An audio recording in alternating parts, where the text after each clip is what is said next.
ఇక గ్రూప్ 1 లో కాంగ్రెస్ ప్రభుత్వ అవకతవకలపై ఆ party MLA Komatireddy Rajagopal Reddy fire అయ్యారు. వెంటనే గ్రూప్ 1 లో జరిగిన అవకతవకలపై చర్యలు తీసుకోవాలని డిమాండ్ చేశారు. నిరుద్యోగులతో కలిసి గన్ పార్క్ లో అమరవీర స్తూపానికి ఆయన నివాళులు అర్పించారు. నిరుద్యోగులకు అండగా ఉంటానని హామీ ఇచ్చారు. కాంగ్రెస్ సర్కార్ ఎన్నికల్లో ఇచ్చిన హామీ మేరకు 2 లక్షల ఉద్యోగాలు భర్తీ చేయాలని డిమాండ్ చేశారు. గన్ పార్క్ కు రాకుండా నిరుద్యోగులను పోలీసులు నిర్బంధించారని, తానే నిరుద్యోగుల దగ్గరికి వస్తానని తెలిపారు. యువతతో పెట్టుకున్న ఏ ప్రభుత్వం నిలబడలేదని హెచ్చరించారు. ప్రభుత్వం మానవత్వంతో ఆలోచించి ఉద్యోగాలు భర్తీ చేయాలని, ప్రభుత్వ పెద్దలు రాజకీయ కోణంలో ఆలోచించవద్దని సూచించారు.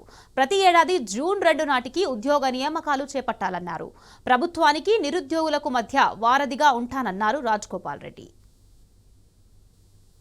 2 లక్షల ఉద్యోగాలు వస్తాయని చెప్పి గ్రూప్ 1, గ్రూప్ 2 అన్ని రకాల పరీక్షలు కూడా కాంపిటేటివ్ ఎగ్జామ్స్ పారదర్శకంగా పెట్టి మాకు న్యాయం జరుగుతుందని భావించింది. కాంగ్రెస్ ప్రభుత్వం వచ్చిన తర్వాత అనుకున్న స్థాయిలో 2 లక్షల ఉద్యోగాలు ఇవ్వకపోయినా సరే 50,000 ఉద్యోగాలు ఇచ్చింది. మిగతా 150,000 కూడా ఉద్యోగాలు కూడా భర్తీ చేయాలని డిమాండ్ చేస్తున్నారు. యువత అనుకుంటే సాధించలేదు ఏం లేదు. యువతతో పెట్టుకున్న ప్రభుత్వం ఏది కూడా మనుగడ సాధించలేదు. నిన్న నేపాల్ దేశంలో అవినీతి రహిత ప్రభుత్వాన్ని తీసేందుకు యువకులు పోషించిన పాత్ర అందరు కళ్ళతో చూసింది, ప్రపంచం చూసింది.